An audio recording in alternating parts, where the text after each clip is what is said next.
Okay, here's what we're going to do. Start with Paul, apparently in his youth, which was where? Which was where? Where do we think Paul grew up? He's called Paul of... You see Tarsus there? Tarsus is down here in this province, this coastal province. And I'm just going to, of course, to use the word Turkey as a misnomer, because there was no Turkey then, but let's use that word to make it easy. Cilicia was this province, on this coastal province in Turkey, and Saul was from Tarsus. But then where did he go? Where do we know that he went? Somewhere in his youth.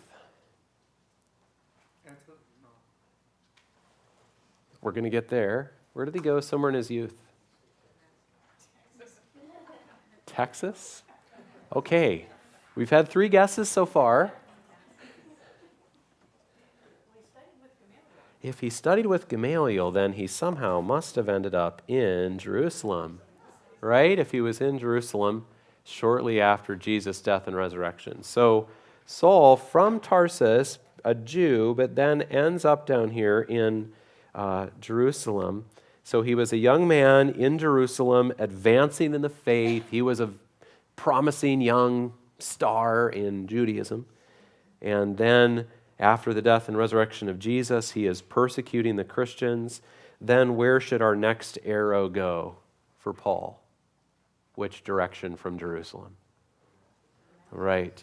Then Paul heads to Damascus with letters from the chief priests so that he can go try to arrest Christians there. And somewhere on that route near Damascus, Jesus came to him. And he had his revelation of the risen Christ.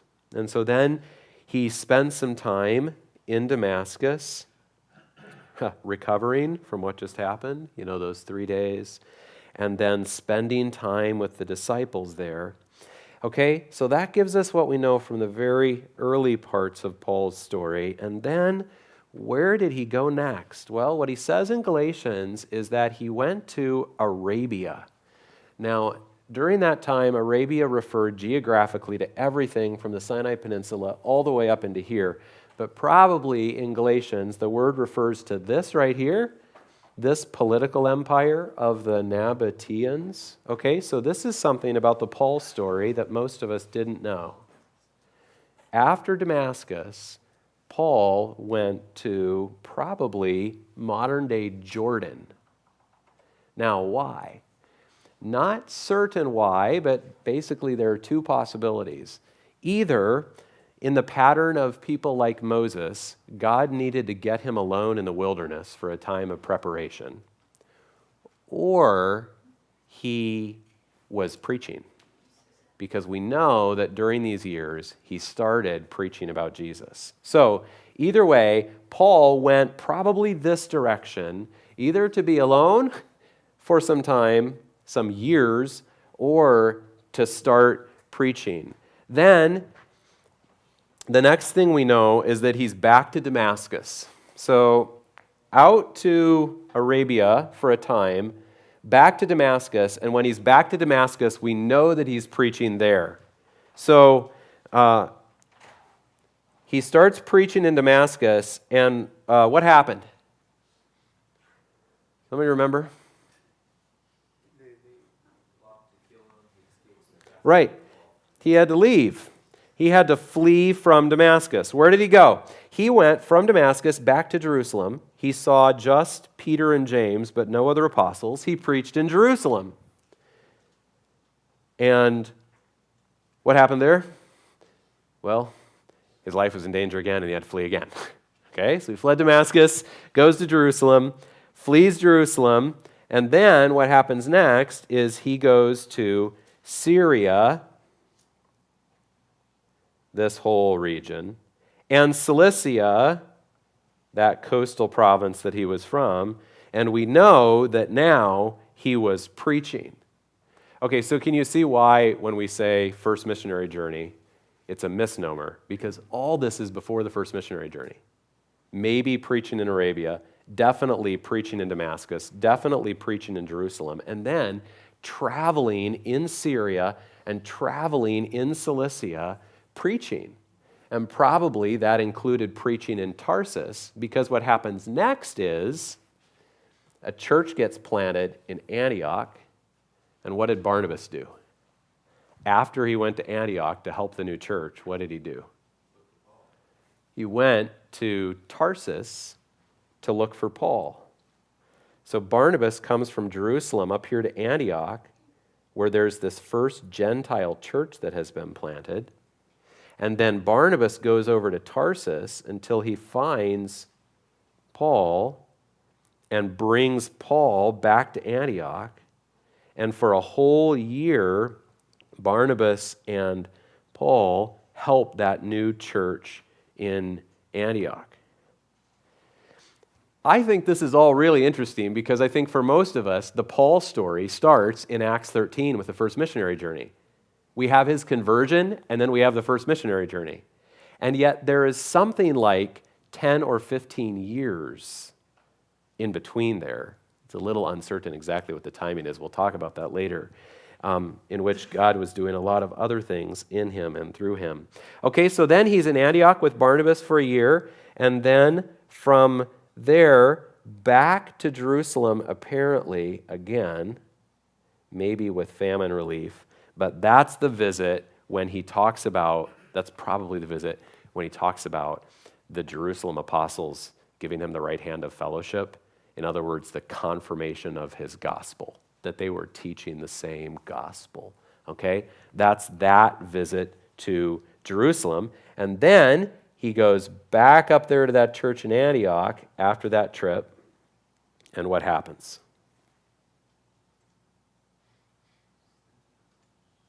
Who takes the next step?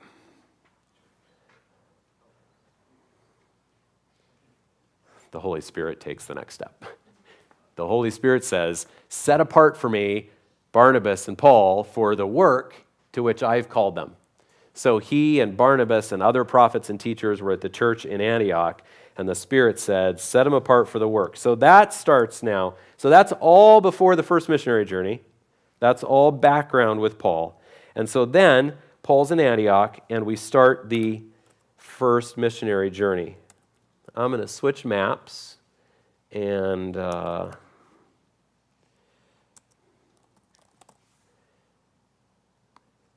go over here. Whoops, that's not it. Sorry, just one second. There we go. Okay, so here's how the first missionary journey begins. So you see where we're at now in relation to that other map.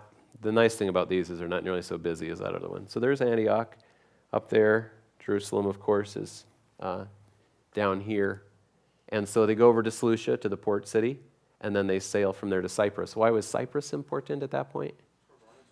It's where Barnabas was from, right. So it seems like they're going back to where Barnabas was from. So, interesting observation, if we can jump to one right away.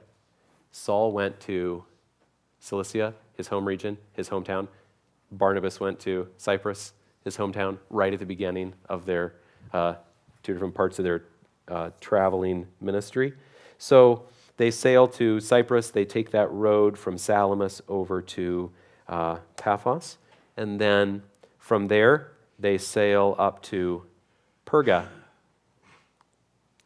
Now, what is going on with this green line on this map? There's Perga up there. What's this green line for? Traffic is clear across the eastern Mediterranean. It's because it's a Sunday morning, and so there aren't as many people trying to get to work, and they're just not going to church. The roads should be full on Sunday morning, right? No. Who went from Perga back to Jerusalem? John Mark did, okay? So the orange line is representing Paul and Barnabas headed up toward Perga, and then the green line is reminding you that John Mark then leaves and heads back home to Jerusalem. Okay, from Perga, they travel up to, and I'm sorry it changes zoom levels so quickly here. I know that's a little disorienting. From Perga, they travel up to the other Antioch, right? So the Antioch that was the hometown, the home church was over here. This is, and then this Antioch, which is Antioch in Phrygia. Sometimes it's called Antioch of Pisidia, but Antioch in Phrygia. So this is Antioch in Syria, Syrian Antioch, and that's Phrygian Antioch up there. So they travel through the hills. This is nice because it shows you the mountains. Okay, they travel up through the mountains and then up to this plain up here and to Antioch, and then from there down to Iconium, from there down to down through Lystra and down to Derbe. And then what did he do? Mentioned this last Sunday. Once Paul got to Derbe, let's go back, let's zoom out on our map, because we've talked about this previously a couple times. Okay, this gives you your sense of where we're at.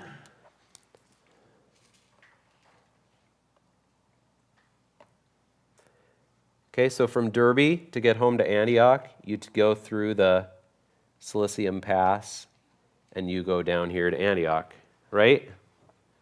So which route did Paul take to get home to Antioch? He went back. Exactly right. From Derbe, Paul doesn't go that way. He goes this way, back to Lystra, back to Iconium, back to Antioch, back down to the coast. Now, he doesn't go back to Cyprus, but he goes there and goes home.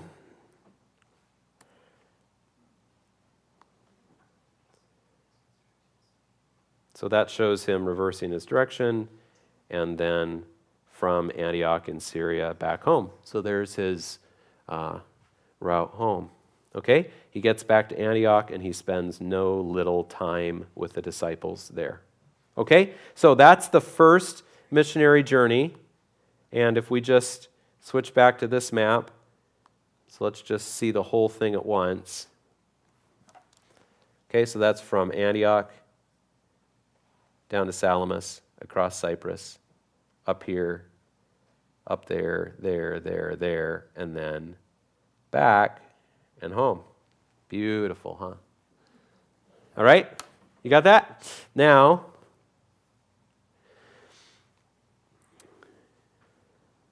at this point, he maybe takes another trip to Jerusalem. Acts 15 is right here. Okay? So he probably goes from Antioch back to Jerusalem between the first and second missionary journeys because there's all this conflict over Gentile salvation and what the requirements are for Gentiles. So we've got a trip down to Jerusalem and back home, and then they leave on the second missionary journey. Now I'm going to stick with this map for a minute because Logos does something funny at this point. So second missionary journey, what the end of Acts 15 says, and this is what intrigues me, the end of Acts 15 tells us something really important, and those Logos maps that follow the second missionary journey skip it. What Acts 15 tells us is that Paul, okay, he and Barnabas split, right? Barnabas goes back to Cyprus. Where did Paul go at the beginning of the second missionary journey? What it tells us is he went to Syria and Cilicia. So why is that important? Have we seen those places before? You see what I'm saying? We just saw him go back on that Antioch, Iconium, Lystra, Derbe track. Now, second missionary journey, where is he going? He's going back, and what the end of Acts 15 says is he went to Syria and Cilicia, strengthening the disciples. So where did he go at the beginning of the second missionary journey? He went back to the churches that we don't know about, we don't know the names of, that he planted before the first missionary journey even began. And he strengthened those disciples. That's a cool part of the Paul story that gets forgotten frequently. So from Antioch, he goes somewhere out in Syria, somewhere through Cilicia, different places, strengthening the disciples. And then from there, where does he go?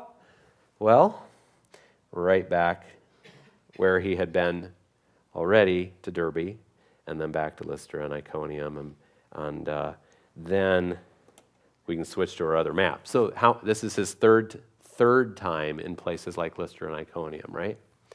So we're on the second missionary journey now. We'll switch out of this. We'll switch back to this, and let's find the second missionary journey here.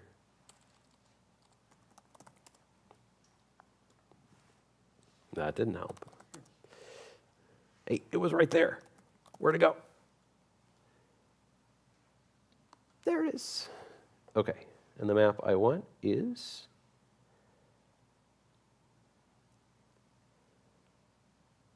awkward silence.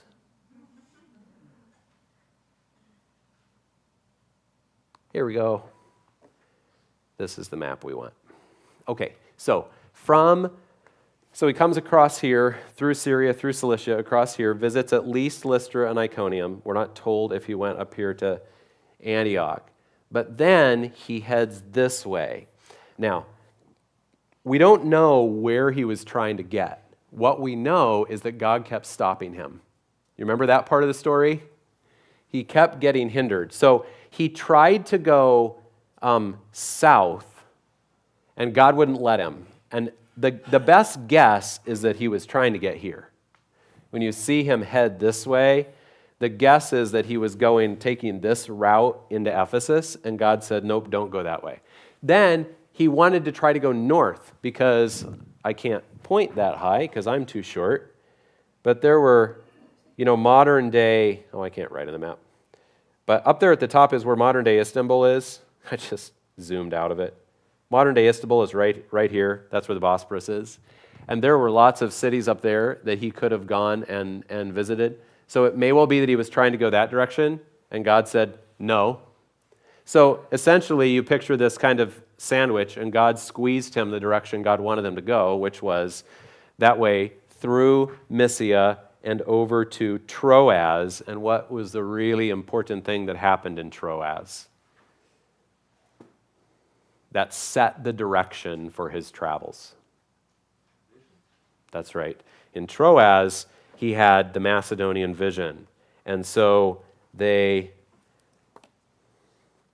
me show it to you on the map so you can see where he's going to go. He has this vision of this man from Macedonia saying, come over and help us. So you see where Macedonia is? So Paul had been trying to go this way down to Ephesus, and God said no. And he tried to go this way, and God said no, because where God really wanted him was over here. So God pushed him to Troas, then God granted him the vision in Troas to go to Macedonia.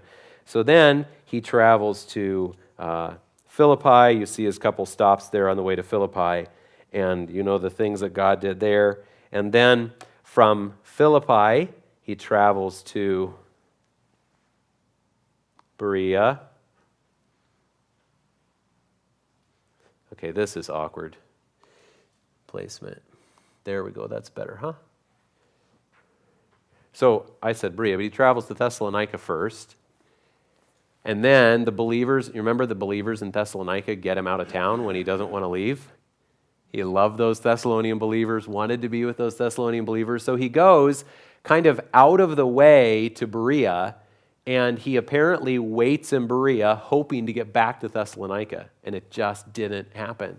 And so eventually they take him from Berea, and it's hard to tell from the text whether they took him by boat or whether they took him by land. And what's at the bottom of this map? Where did he go? That's right. He went down to Athens. So there you can see where Athens is. So which journey are we on? Second, right? And from Athens, he went to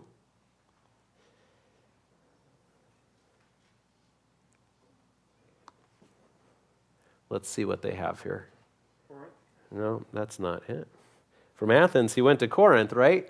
That's right where we're at in our study right now. I don't know why. There is not. Oh, I see. I see. Sorry. They have a map of Athens to Thessalonica because he maybe sent Timothy up there. So we want this map. Paul meets Aquila and Priscilla in Corinth. Okay, so Borgurkel. Well, you see Rome, so you can see Aquila and Priscilla's trip after they were kicked out of Rome. And then, if we zoom in, you can see, well, thank you for not showing us Corinth. Hello, Corinth. Okay, don't show us Corinth. We'll see it on this map then. Cenchrea is the little port town right by Corinth. Cenchrea is where you catch the boat. Okay, there we can see them both. Okay, so he travels down. This is funny. This shows the land route. The other one showed the sea route. He travels to Athens and then over to Corinth, which is where we're at in our story right now. And then from Corinth, he caught a boat to get ready to sail home, but he stopped. Again, this is right where we're at in the story. Very important stop in Ephesus. How long did he stay in Ephesus? Well, this time, not very long. He could only stay just a little while in Ephesus, but who did he leave there? He left Priscilla and Aquila, and then he sailed home from Ephesus back to Antioch. And that, he sailed home from Ephesus to Caesarea, and then it seems like he went from Caesarea to Jerusalem, and then from Jerusalem back up to Antioch. That's probably on this map. Yep, there you go. Okay, that ends the second missionary journey, and then that gets us to the third journey, which is what we're just starting at the end of Acts 18. So, where does the third journey go? How's our time? 10 o'clock? Keep moving, Tim. The third journey doesn't take quite as long to talk about. Yep, nope. Right when you're ready to click on it, it disappears. Paul's third missionary journey. Okay, Paul starts his third missionary journey. Now, what the text says is that he went through the regions of Phrygia and Galatia. So as we talked about last Sunday, third journey, he wants to get to Ephesus. The relatively quickest and easiest way to get to Ephesus in the ancient world is to go down to Seleucia and take the boat around Ephesus over here. But instead, as we said last Sunday, he takes this land route through Cilicia, up through the mountain pass, and then up into this plain, and back for the fourth time. So maybe, don't know, but it's possible that along the way here, he's for the third time visiting churches he planted in Cilicia. And then up for the fourth time to strengthen the believers here. That's what Acts 18 tells us. So he's traveling through there, and meanwhile, Acts 18 tells us about what's going on in Ephesus, and we're going to return to that this morning. So Paul was headed to Ephesus, but at the end of Acts 18, Paul's still out here somewhere, and we're told about Aquila and Priscilla and Apollos and what was going on in Ephesus before Paul got there. But then he was able to take that land route and get to Ephesus. I am going to skip down here to a different map because what they do here is confusing. Quick question. Yes. So he went through Colossae potentially, even though he'd not been and visited the church there?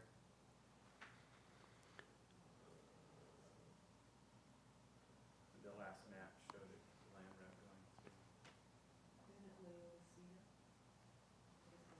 past Colossae, potentially. Oh, they're both right there beside each other.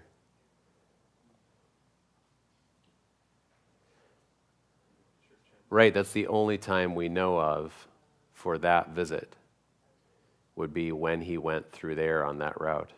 Right? I totally missed that. We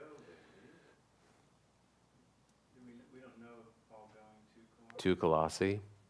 Right, it never says he does, but it's interesting that maybe he's been there, but there wasn't a church planted, or he didn't have a part in it. I don't know. or what was going on in that boat. Yeah, I don't know.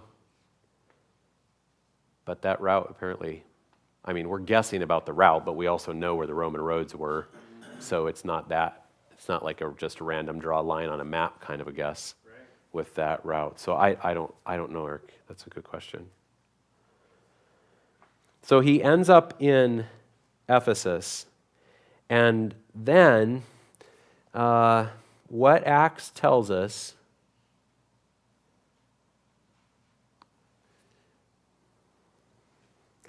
is that he went to Macedonia. Now, it doesn't tell us where he went in Macedonia, but it's very likely that he went back to Philippi, back to Thessalonica, back to Berea. So he goes back to Macedonia, so that's this route here. And then it tells us that he went to Greece. And again, it doesn't tell us where he went in Greece, but it's very likely that he went to places like Athens and Corinth, where he had been before. Now, one other thing that we'll insert here. So he travels back to places he'd been, Troas, Thessalonica, Berea, Athens, Corinth, Philippi, etc.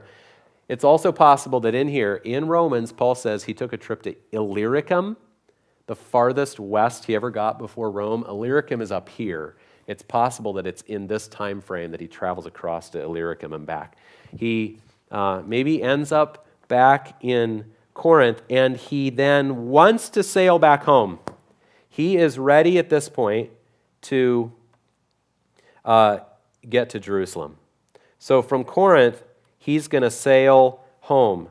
The problem is, what Acts is going to tell us is that there were threats from the Jews that didn't allow him to do that.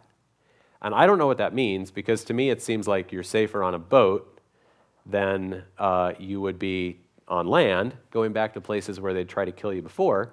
But apparently there was some kind of plot going on that made it clear to Paul he couldn't get on that boat. So what he did is he took the land route back up through Macedonia. So you see the green line here? He went back. So that means he could have visited places like Berea, Thessalonica, Philippi again. When I put together all the different opportunities he had to revisit those churches, it's startling how many times he may have been able to revisit the same places. So he sailed back up there, and then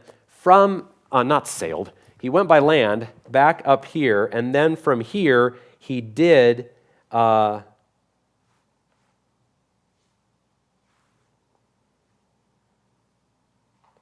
we know he was in Philippi. It tells us he was in Philippi. And then from there, he starts the trip home. He's taking boat down here, and he comes to Miletus. And I probably got a map of this. Let me just jump to the map so I don't confuse you. Yeah, there you go. So he gets to Troas, and then from Assos he takes the boat down, stops at Mytilene, comes down here. And this is where at Miletus, he calls for the Ephesian elders to come, and you have Acts chapter 20, and he just pours his heart out to the leaders of that church in Ephesus. That's just a quick stop when he's already on the ship, headed back home. So he stops there, talks to the Ephesian elders, and then from there, he sails to Tyre, and this time doesn't apparently go back home to Antioch. Remember, we said his last time at Antioch was probably at the end of that second missionary journey when he left on the third. And then he goes from Tyre to Jerusalem. And then you have his imprisonments and his trial and the trip to Rome and all of those things. Okay? So if we hop back to this map, let's see if we can get all three journeys. This will get really messy on the map, I know. But let's just give ourselves just a quick overview of all three journeys.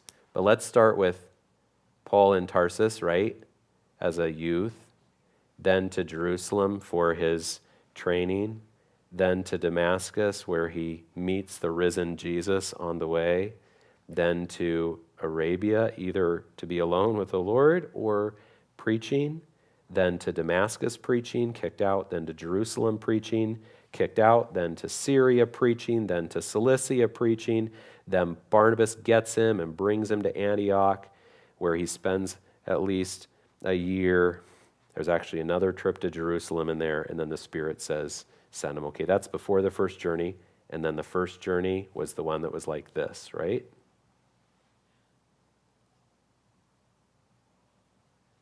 First journey, got that? Okay. Second journey from Antioch through to strengthen the disciples, Syria, Cilicia, back up here, strengthening these disciples. Then maybe wants to get to Ephesus. Spirit says no. Wants to go north. Spirit says no. Ends up in Troas. Macedonian vision gets him over here to Philippi. From there, Thessalonica, doesn't want to go to Berea, but God gets him there. Maybe doesn't want to go to Athens, but God gets him there. Corinth. Then sails to Ephesus briefly, and then home. Okay, that's the second journey. And then third journey from Antioch, wants to get to Ephesus, but travels up through here, visits all these churches, eventually makes it to Ephesus. Then back up here, visits these churches. Down here, visits these churches. Wants to sail home, can't. Back up here, visits these churches. Sails down here, sees the Ephesian elders. So, no, I'm not there. Sails to Tyre, goes to Jerusalem, gets arrested, and ends up in Rome. And then the Bible story ends. We don't know what church history maybe tells us some, but okay? That's the 3 journeys. Let me tell you one other thing real briefly, and then I want to just throw out some quick application ideas from that. Let me just give you a real quick overview of what the timing of that might have been. Okay? Well, first of all, when was Paul born? I don't know. Let's say he was born in 10. Okay?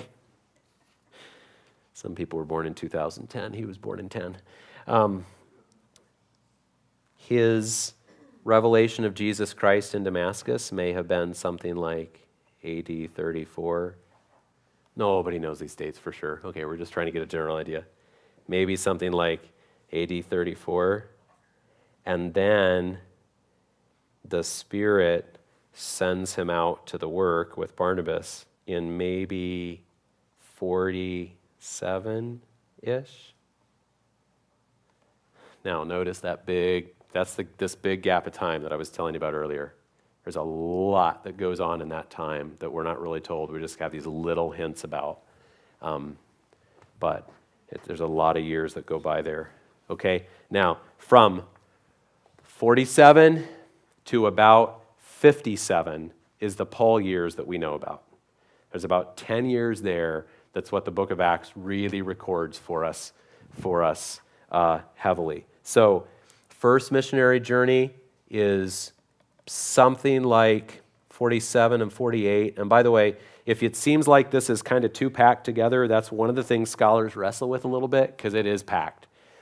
It's a little hard to fit it all in. Second missionary journey, probably somewhere around sometime maybe later in AD 48. He's in Corinth on the second journey from about AD 50 to 52. And then, that's the second journey is about AD 48. And then the third journey is probably starts around AD 52. And on that trip, he's got 3 years in Ephesus. He's got 3 months in Greece. So this is a longer trip that's got to get us up to 55, 56, something like that. AD. So one of the things people point out, remember that we had up here a year and a half in Corinth, and that we had something like 3 years in Ephesus. So one of the things people point out is that instead of thinking of it in terms of 3 journeys, it's kind of more like 5 or 6 if you factor in those big long stops. It's kind of weird to talk about a trip that has a 3-year stop at a place. It's more like you had a trip before that and you have a trip after that. So that's one of the reasons why we want to make sure when we think of a missionary journey, we don't think of just constant movement, because he did have a couple big stops there. So it's about 10 years that are really packed together. Okay, there are so many other observations that could be made than the ones that I'm going to point out here, but these are just a few of my own thoughts. As I look at all of that, just a few thoughts that we could talk about for a long time, and I'm just going to go through the list. Number one, did Paul have a significant time of preparation? We're not really told what was going on in those years, but doesn't it fit a pattern of someone like Moses or even someone like Joseph for there to be a lengthy period of time in which our American human nature would say, hey, the clock's ticking, you're wasting time. And God says, slow down. there's a prepared place and a prepared time for a prepared man. And so we've got this 13, 14 years in there before the first missionary journey begins. And it just seems like part of that was God getting Paul ready for what was coming. So number one, maybe a significant time of preparation. Number two, 10 compact years of ministry. Now, overall, he may have had about 30 years of ministry from his salvation until his death. But about 10 years that were really go, go, go, minus that little window in Ephesus and Corinth. 10 years when all those trips that we just described were packed into. And so it just reminds me of the words of Jim Elliot, I seek not a long life, but a full one like yours, Lord Jesus. You know, I think probably, and I got to be careful when I say this, don't take this the wrong way, but I think probably Paul was doing a bunch of things in those years that we would look at and say, that's not good stewardship. You're not going to last for the long term if you keep living like that. You're putting yourself in too much danger. You're getting too little sleep. You're working too hard. This is not wise. Now, again, don't mistake anything I'm saying there. Don't be foolish. Be a good steward. But there is also a reality that Jim Elliot grabbed a hold of that is true, and that is that God may not have 90 years for you. God may have a season of life that's really packed and really intense and really wears you out, and who knows, he might take you home at the end of it. That's sober, huh? These blank stares. Wow, that is sober to think about. Okay, so I think about this because I'm in the hospital enough and around young cancer patients and stuff enough for it regularly to be crossing my mind that it could be me with that diagnosis tomorrow. Would I have the spiritual maturity to say, okay, Lord, thank you for 40 years and thank you for the chances to know you and love you and serve you and, thank you. Or would I be in a rage of, I'm only 40, this is too young, this isn't fair? That is hard questions, isn't it? And I'm not claiming I know what the answer would be for me because I'm not in that position. I'm just saying when I look at that, I think of really, however long Paul's overall life was, it was about 10 really main packed years that God had for him. Number three, we should note his partnership with that sending church in Antioch and how he kept going back there to report to them, probably to get refreshed and rested there. And I think we should add also his accountability with the Antioch church and the apostles in Jerusalem. Scholars don't, it's hard to figure out exactly how many times he made trips back to Jerusalem, but probably four at least before, maybe four before his trip when he got arrested. So he had that accountability with the church in Antioch and this connection he kept building with the Jerusalem church and the apostles in Jerusalem. So the point is, he was not just like some freewheeling, do my own thing, I don't care what anybody thinks kind of a guy. That is not at all how Paul operated. He was a man who traveled freely under accountability. And that's a really important combination of things. Number five, as we look at those maps and things, we see the gospel for all people and cultures. We see Paul always going to the Jew first, but then from there going to anybody and going to all sorts of different kinds of cities and towns, different kinds of cultures and places, because Jesus was Lord of all. And, as you know, what he wanted to do was get to Rome, and then he wanted to get past Rome all the way to the known western limits of the Roman Empire, to Spain. So we see the gospel for all peoples and cultures. We see, number six, a priority on strategic cities. That doesn't mean that all of the places Paul went to were large. The largest cities in the world back then were only a few 100,000 people. It wasn't even remotely close to what we think of today. But, practically one of the things God used to help get me to Southern California was taking a Bible dictionary and just looking up in the Bible dictionary the places that Paul went to and just reading about those places. And it was just the simplest little thing that God used in my heart, because I read about, as I went through the list of all the places Paul visited or where he did ministry, and I looked them up in a Bible dictionary, it just felt like every entry said the same thing. It said something like, this was a very important center of commerce in its region. This was right on a main travel route where everybody came through. This was the capital of its province or area. Like every city was like that. And so it just seemed very evident that he was putting a priority on places that were places of influence. And that was just a concept God used, that one of the ways we ended up in California and in the ways God led.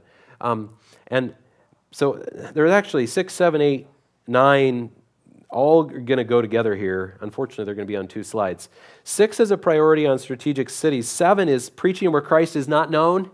You know that passage in Romans 15, 19, and 20? Preaching where Christ is not known. And number 8, a desire for geographical thoroughness. Again, Romans 15, 19, and 20, Paul talks about how he has fully preached the gospel all the way across to that far side of Greece. So even though he couldn't go all those places himself, he could get to strategic cities all the way through there. He was trying to take the gospel where Christ wasn't known and trying to be geographically thorough within his limitations as a human being. And so then we need to add to that, number 9, an understanding of the way the church grows and the gospel spreads. So you read about those cities and you see how they seem to have been places that were connected, places of commerce, places of influence, and then you go read the epistles and he talks to those churches about how their faith spread to their region. So you can see how he was thinking.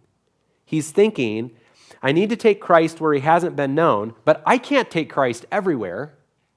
I want the gospel to go with geographical thoroughness, but I can't get it everywhere. So what I can do is hit strategic cities, and I can plant churches there, and I can build up believers there. See, look at the next point. A deep commitment to strengthening disciples. Did Paul see a conflict between discipleship and evangelism? What he saw was that if he didn't do deep discipleship, those churches wouldn't reach their regions. And so he kept going back to the same churches when he could have been spending his time taking Christ where he wasn't known, because he knew that the ultimate big picture strategy wasn't for him to get the gospel to everybody from Jerusalem to Illyricum or Rome or Spain, but for there to be churches with geographical thoroughness that then had believers with depth and maturity, that the gospel would spread from them throughout their region, like it did, for example, through Macedonia because of the church in Thessalonica. So do you see how 6, 7, 8, 9, 10 go together? Or even 5? The gospel for all peoples and cultures, a priority on strategic cities, preaching where Christ is not known, a desire for geographical thoroughness, an understanding of the way the church grows and the gospel spreads, a deep commitment to strengthening disciples. All of those fit together in how Paul thought about the church and the gospel and discipleship and evangelism and all those things. All right, a couple different things here before we finish up. Number 11, I see Paul embracing a tremendous amount of uncertainty. It's jarring. In our day when we try to insure everything, we want insurance on our life, insurance on our cell phone in case we drop it, insurance on our house, insurance on our car. We want retirement savings. I'm not saying any of those things are wrong. Those are actually really good. Please make sure you have life insurance because of the number of times that there's a death in a family left without financial help. So I'm not criticizing any of that. But I'm saying when you see the kind of uncertainty Paul embraced, it's jarring in comparison with the kind of security we try to guarantee. So buy insurance, take advantage of the things that we have today, yet let God do whatever he wants to do then in the big picture of your life. Your life doesn't have to be calm, comfortable, stable to be a life that honors the Lord. That may not be what God has for you, the way your life's going to look for the Lord's glory. So Paul embraced much uncertainty. And number 12, Paul did not do it alone. I pointed out before Paul's being under accountability. This is similar to that. Paul was not only under accountability, but he was almost never alone. And when he was alone, he did not like it. He wanted team, he wanted help, but I think he also wanted the accountability of that. He knew that he didn't have all the gifts, he couldn't do everything, so he did not do it alone. Romans 16 is an amazing chapter to see that. Such a team player. Number 13, I think about life's seasons and limitations. Part of the reason why I emphasize that 10 years of really active ministry is because for 10 years, Paul went, traveled, preached, planted, strengthened, and then all of a sudden, arrest. I remember being in the hospital a few years ago, and I walked into a room, and there was probably a 40-something lady pacing her hospital room. And she said to me, "I'm a personal fitness trainer. I go all day long, and I'm stuck in a hospital room, and it's going to drive me crazy."